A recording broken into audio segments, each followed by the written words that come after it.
Certa vez bateram lá na casa paroquial duas senhoras, muito bem vestidas. E quando eu olhei para elas, elas estavam com uma pasta e um guarda-chuva na mão. Quem são? Testemunhas de Jeová. Eu disse, misericórdia. Imagine, 9 horas da manhã, você cheio de coisa para fazer e recebe uma visita dessa. Como eu estava com muita paciência, eu disse, entrem. Mas a primeira pergunta que eu fiz e que vocês também devem fazer é, qual é a sua religião? A resposta que você vai receber é, não vim falar de religião, vim falar de Deus. Eu sei, mas eu quero saber qual é a sua religião. Nós somos testemunhas de Jeová. Pronto. Agora que eu conheço a sua doutrina, eu posso dialogar com você. Vocês querem entrar? Queremos. Azar delas. A primeira pergunta que elas me fizeram. O senhor tem Bíblia? Olha que pergunta desaforada. Perguntar para um padre se tem Bíblia. Ele disse, eu tenho 6, cada uma de uma tradução diferente. Quer a qual para conversar? Aí elas foram chegando, sentando na cadeira. Eu digo, não, senta no sofá, que o sofá é mais macio, que a conversa vai ser longa. Elas sentaram no sofá e peguei a Bíblia e disse, pode falar. Ela disse, abra aí no Evangelho de Lucas, capítulo tal, versículo tal. Eu disse, pronto. Achou? Achei. O que é que está escrito aí? Bem-aventurados os que ouvem a palavra de Deus e a põem em prática. Eu li.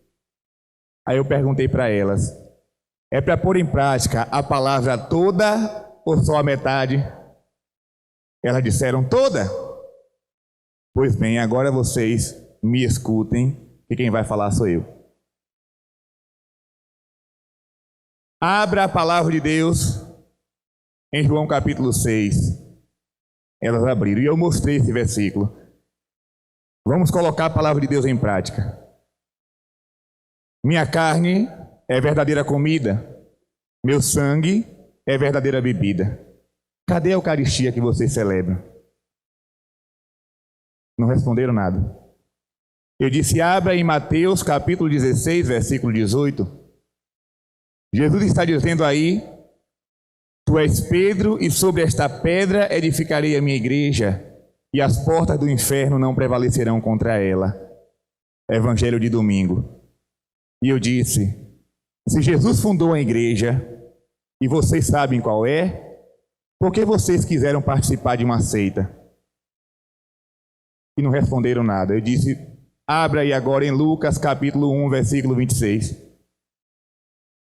O anjo Gabriel, meu xará, aparece para uma jovem chamada Maria e diz, Ave, cheia de graça, o Senhor está contigo. Alguns versículos depois, essa mulher vai visitar Isabel, sua parenta, e ouve da boca de Isabel, bendita és tu entre as mulheres, e bendito o fruto de teu ventre. Logo em seguida, aquela mulher chamada Maria diz, todas as gerações me proclamarão bem-aventurada.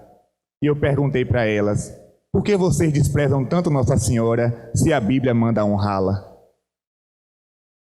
Aí começaram a tremer feito bambu quando dá aquele vento forte. A Bíblia quase cai da mão. Eles não trema não, que tem mais.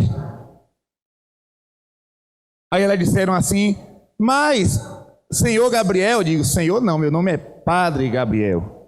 Porque padre não é profissão, padre é um ministério conferido por Deus. Tá bom.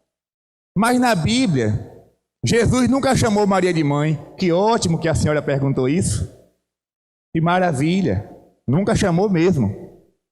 Jesus nunca chamou Maria de mãe na palavra de Deus. Só chamava de mulher. Primeira coisa, chamava de mulher porque não era homem. Tinha que chamar de mulher mesmo. Só que abra em Gênesis capítulo 3, versículo 15, e você vai ver Deus dizendo para o diabo, disfarçado de serpente, porém inimizade entre ti e a... Pronto. Que mulher é essa? Vamos ver. Abra em Cântico dos Cânticos, capítulo 6, versículo 10. Quem é esta que avança como a aurora, formosa como a lua, brilhante como o sol, temível como um exército em ordem de batalha?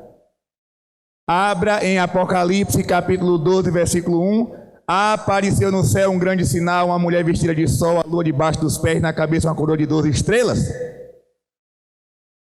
Que mulher é essa? Aí vamos para João, capítulo 2, versículo 4. Jesus diz para Maria: mulher, minha hora ainda não chegou. Depois vamos para João, capítulo 19. Jesus no alto da cruz olha para baixo e diz: mulher, eis aí o teu filho. Jesus chama Maria de mulher porque aquela mulher é a mulher da profecia, a mulher bendita entre todas as mulheres, a mulher por excelência. Só que esse povo, minha gente, eles têm uma habilidade tão grande de mudar de assunto e você fica às vezes perdido. A gente fala uma coisa, ele pula para outra. Aí começou a falar de imagem, e eu dei a resposta sobre as imagens, mudou de assunto. Ele disse: pronto. Cheguei para a moça que trabalha lá e disse: Marinês, faça um suco aí para elas. Elas disseram assim: a gente não bebe nada gelado não. Eu disse: isso daqui é natural. Fique tranquila. Não, mas a gente não pode beber. Ele disse: gente, vamos colocar a palavra de Deus em prática? Jesus disse: em qualquer casa em que entrardes, comei e bebei do que tiverem.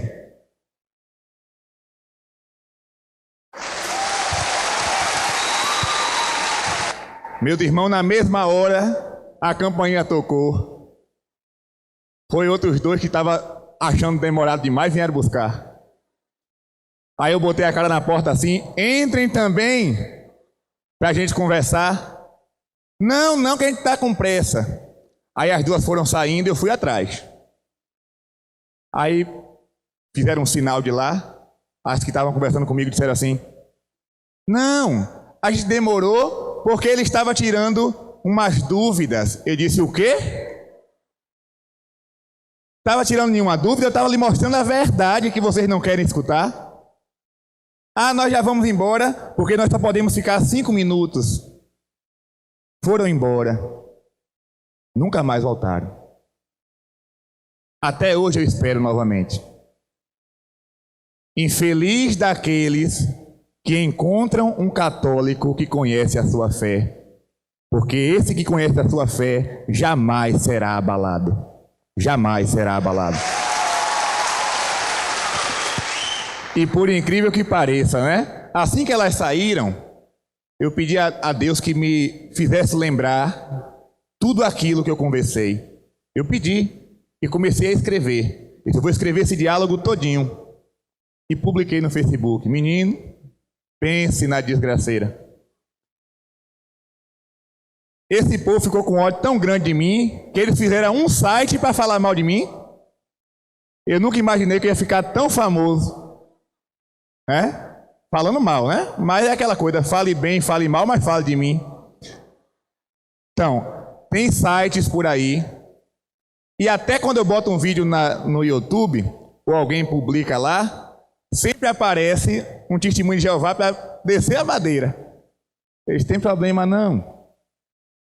Eu não quero ficar preocupado com as pessoas que optaram pelas seitas. Eu me preocupo com aqueles que estão dentro da igreja e não conhecem a verdade. Tenha cuidado, meu irmão. Tenha cuidado. Aquilo que eu falava ontem. Padre, eu quero assistir a novela para conhecer os personagens da Bíblia. Pegue a palavra de Deus e vai estudar. Existe um livro chamado Catecismo da Igreja Católica. Estude, aprofunde sua fé. Tem outro livro chamado Código. Leia e conheça mais da sua fé. Sabe por quê, minha gente? Quando Jesus disse que as portas do inferno não iriam prevalecer, ele não estava brincando. Porque a grande maioria dos exegetas protestantes afirmam o seguinte: a Igreja Católica foi de fato fundada por Jesus, mas no terceiro século ela se corrompeu e deixou de ser a Igreja de Cristo. Espera lá. Se a igreja se corrompeu, Jesus não passa de um mentiroso. Porque em Mateus capítulo 28, olha o que aqui diz a palavra de Deus. O último versículo do Evangelho de São Mateus. Eu vou ler aqui na palavra. Mateus capítulo 28, versículo 20. Eis que estou convosco todos os dias até o fim do mundo. Se a igreja se corrompeu, Jesus falhou na sua promessa. Porque ele disse que estaria com o seu povo todos os dias até o fim do mundo. Então a Igreja Católica sempre foi, sempre será de Cristo. E já tentaram destruí-la. Primeiro, os judeus quiseram destruir a igreja. Mataram os apóstolos, apedrejaram Estevão. A igreja não morreu. Depois veio o Império Romano, quiseram destruir a igreja. Foi a igreja que tomou conta do Império Romano e até hoje está lá. Imagine, meus irmãos, o Império de Nero. Existia na época o império mais poderoso que o Império Romano? Não. O Império Romano dominava. A igreja avançou e tomou conta do império. Depois vieram os bárbaros. Os bárbaros queriam destruir a igreja, não conseguiram. Depois vieram os muçulmanos. Até hoje querem destruir a igreja. Quanto mais eles matam os cristãos, mais a igreja cresce. Mais a igreja cresce. Sangue de mártires, semente de novos cristãos. Se você corta a cabeça de um católico, aquele sangue derramado na terra está molhando a semente de novos cristãos que virão. Pois bem, os muçulmanos não conseguiram destruir a igreja. No século XVI, Martinho Lutero, com a Revolução Protestante, chamam de reforma, mas não é reforma. Por que não é reforma? Atenção, digamos que este lugar, né, foi construído, começa a se deteriorar. Então está precisando de uma reforma. O que é que nós vamos fazer? Vamos trocar, né, o teto, trocar as lâmpadas, reformar o chão, reformar aqui o palanque, né? Isso é reforma. Mas o protestantismo não reformou a igreja. Ele queria jogar a igreja por terra para construir outra em cima. Então não é reforma, é bagunça. Revolução protestante. Até hoje, querem destruir a igreja católica, não conseguem. Depois vieram os iluministas, não conseguiram. No México, a revolução dos cristãos, não conseguiu. Veio o comunismo de Karl Marx para destruir, não conseguiu. Veio o nazismo de Hitler, não conseguiu. Século 21, olha a igreja de Deus presente aqui na Paraíba. As portas do inferno jamais prevalecerão contra ela. Jamais.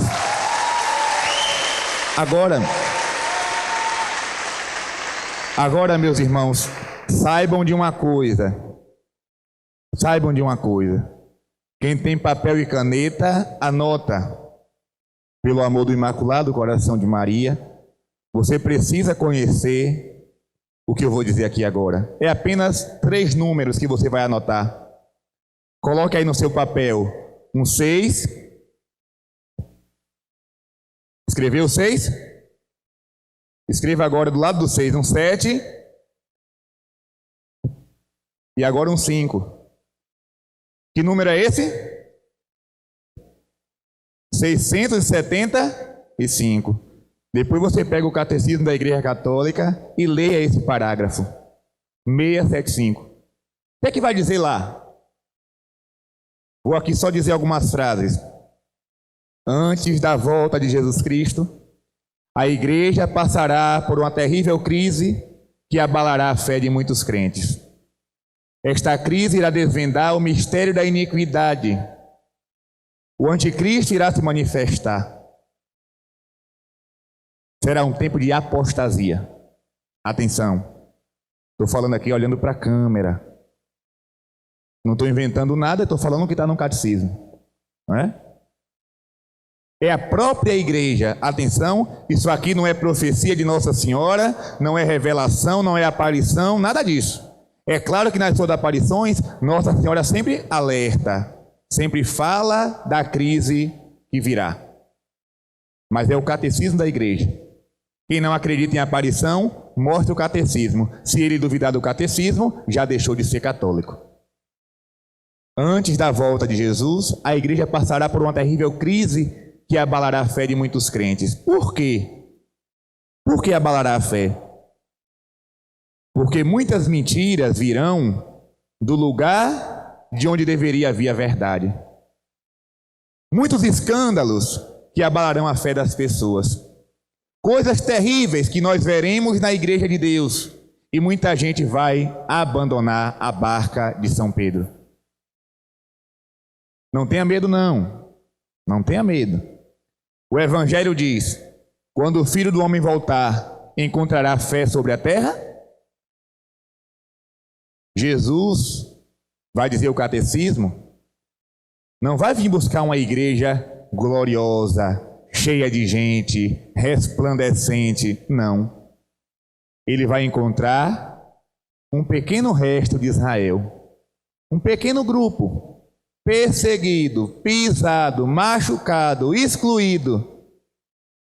Pessoas que não se curvaram diante do anticristo para obedecer às suas leis. Pessoas corajosas que não se permitiram ser marcadas pelo sinal da besta. Pessoas de fé que serão capazes de dar a vida para não renunciar a Jesus na Eucaristia. Atenção, padre, quando isso vai acontecer, não faço a mínima ideia. Pode ser daqui a 1 ano, pode ser daqui a 1000 anos, não interessa. O tempo é de Deus.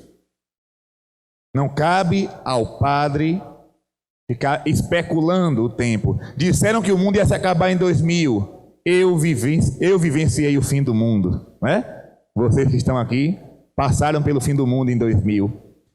Disseram que ia acabar em 2012. Passamos por mais um fim de mundo. Depois disseram que ia acabar em 2015. Eu disse: ai meu Deus do céu, cada hora uma coisa. Ninguém sabe. Nem o filho. Somente o pai sabe o dia e a hora. Porém, a nossa decisão de permanecer firme com Deus deve ser agora e não amanhã.